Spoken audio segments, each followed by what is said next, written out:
Hare Krishna, Krishna Krishna, Hare Hare, Hare Rama, Hare Rama, Rama Rama, Hare Hare. With these words, my dear devotees, we present for this year's Gaura Purnima on this beautiful, beautiful snowy day. It's amazing. Yeah. We present the drama for the pleasure of Shri Shri Gaura Lord Jagannath, who look exceedingly beautiful. I want to thank again all the ladies that dressed them, that sewed them, that did all the decorations. Very, very beautiful. Let's give them a nice big Haribo! Haribo! And for the pleasure of Panchatattva, for the pleasure of... And it is from the Sri Gaura Leela, translated by His Holiness Varshana Swami. And it was adapted for theater by Kartamash's dad, Radha Damodar Das. So there's 4 narrators, and then there's 2 performers. So there is no background music. Let's just concentrate on the words itself. And let's give a little Haribo for all the entertainers. Haribo! So without further ado, the Govardhan Academy presents Glories of Kolavecha Shridhar.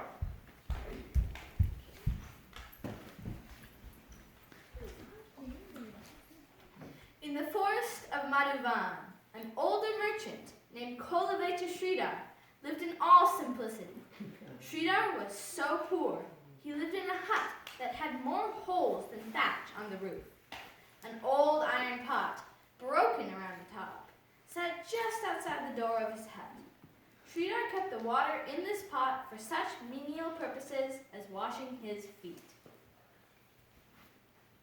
He sold plates and cups made out of banana leaves. As it happened, Navadvip was in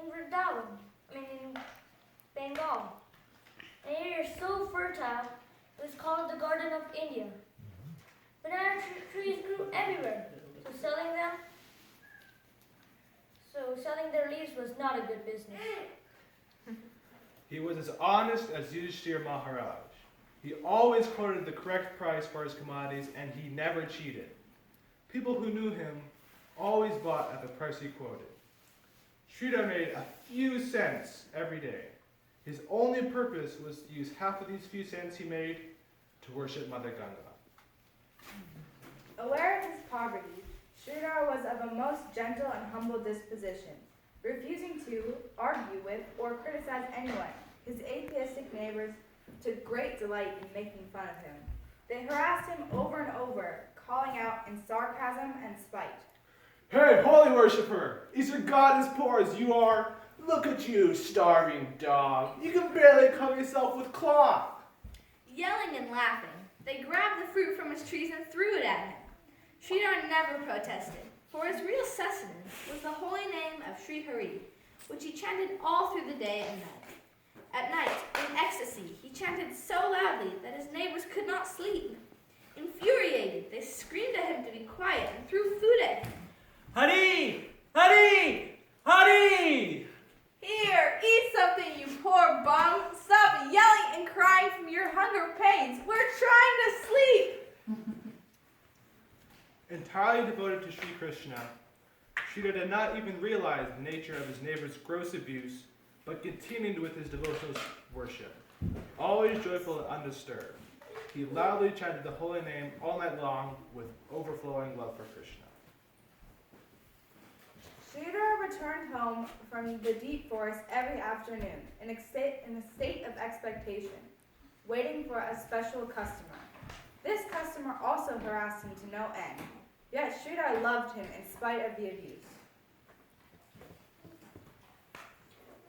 Young Nimai Pandit, who is the supreme personality of Godhead himself in the form of a devotee, came to see Shridhar every day.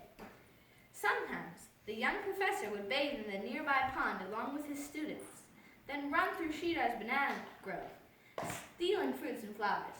Shridhar ran after them, acting as if angry with the transcendental rascal, but mainly intent to look again upon the golden form of the arrogant, restless Pandit. Other times, Nimai proudly say, My dear Shridhar, you chant the holy name of Krishna. Why then do you suffer from this poverty? Tell me, how is it that you suffer from want of food by serving the Lord of the goddess of Krishna? Is it any wonder your neighbors laugh at you? I bow in respect to you, Nimai Pandit, but with all humility, I assure you that I do not actually starve. The Lord provides for me. I notice your cloth is patched in 12 places, and there is nothing but holes in the roof of your hut. Look at your neighbors, Shridhar. They're worshipping Durga and receiving so much opulence and comfort. They wear fine cloth and eat whatever they desire. You speak very well, learned sir, but I also eat whatever I desire. The king lives in the palace of gems, eating and dressing most richly, and the birds who inhabit the treetops easily find all the food they want. The time of both passes away all the same. They enjoy the fruits of their respective acts, rewarded by the will of the Ishvara, who controls all movements in this world. So you are also a great pundit. what does pundit mean? This bunch of banana flowers. How much are these? The price is only 4 little conch shells. What? So much? Why are you cheating the poor brahmanas? I'll give you no more than half of what you say they cost. Wait, I am not cheating. That is the standard price. Ask anybody. Feeling great anxiety that he would not even have enough to take to the market the next day, Shridhar would run after Nimai and plead with him to pay more or else return the flowers. Nimai, if you steal from me every day, how will I be able to worship Mother Ganga? Do not take these flowers in this way. No, Shridhar, you claim to be so renounced, but now you steal from a brahmana. You must be mad. I'm surprised you do not know who I am.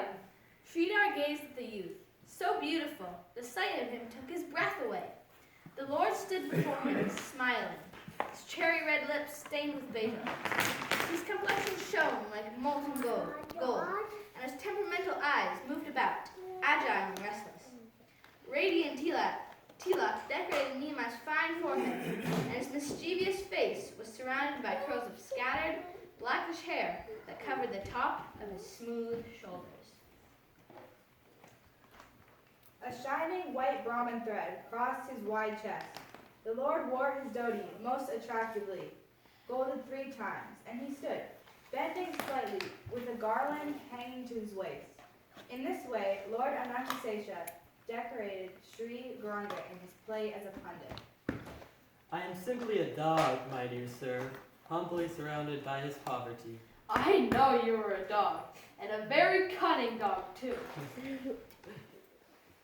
The Lord's lotus eyes revealed his deep pleasure upon seeing no trace of anger, but simply love, devotion, and humility on Shridhar's face. Yet he would go on until he broke Shridhar's gentle composure. Did you know that I am the source of your goddess Ganga? Therefore, Shridhar, you should simply worship me. What? Vishnu, Vishnu, Vishnu! You are so arrogant, Nimai Pandit. Are you not even afraid of offending Mother Ganga? I am beginning to think that it is you who is actually mad.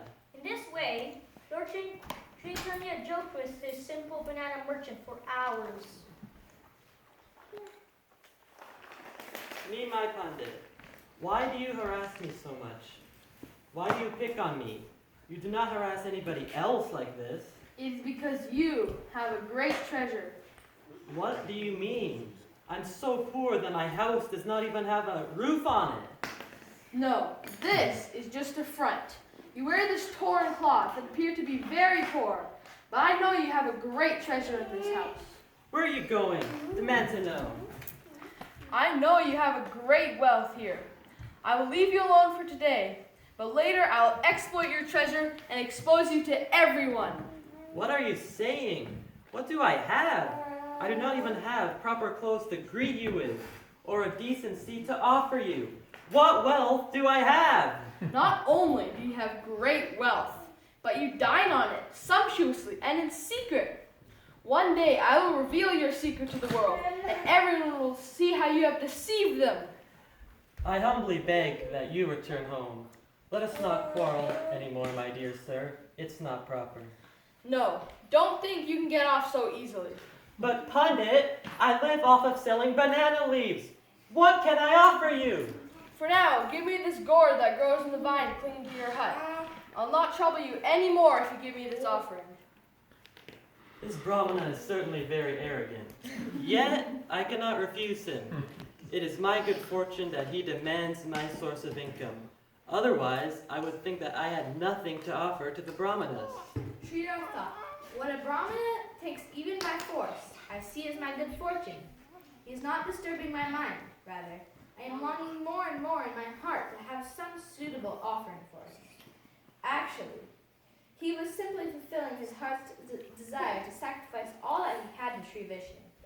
For whatever is offered to a Brahmana automatically goes to the Lord. Otherwise, he might use his poverty as an excuse not to offer what he did have. Listen, my dear Pandit, I shall willingly give you this gourd, so be pleased not to quarrel with me anymore. This is very good. I'll not trouble you any more if you give me this offering. Every day, Nimai Pandit ate from the banana leaves that Shridhar gave him. And the gourds, which Mother Sachi cooked in milk and pepper, were the most relished part of his noon meal. The Lord loves offerings of his devotees. He would never accept anything from those who are not his devotees. Shridhar gladly gave Nimai Pandit these commodities, hoping the arrogant professor would be on his way. But Nimai would soon return to have more fun. Who do you think I am? I shall go home as soon as you tell me this. You, sir, are a Pandit, part and parcel of Sri Vishnu. Me? No, I am just a coward boy. What are you saying? Apparently, Shridhar would only laugh at this. He could not see his own beloved deity standing before him. The personal pastimes of the Lord can be seen present only in the life, the heart, and the house of his pure devotees. This is the nature of Sri Krishna's pastime. What does pastimes mean? It is a loving reciprocation between the Supreme Personality of Godhead and his devotees. The Lord relishes the love of his devotees, and for that reason he takes their offerings. It is the love only he enjoys, for he is not in need of anything. Everything already belongs to him, and therefore we have nothing to offer back to him except our love. There is no material qualification for devotional service, as there is no material impediment. There is, in fact, no benediction that can compare to the seed of devotional service to Sri Krishna, and it can only be planted and watered by the Lord's pure devotees. By such loving pastimes, Sri Chaitanya revealed the secret wealth in Sridhar's possession, the hidden treasure in which the Lord had taken such delight. That treasure was not anything material, but simply Shridhar's pure, humble love.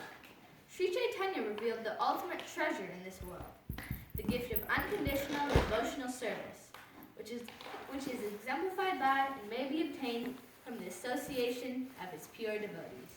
Shri Chaitanya Mahaprabhu ki!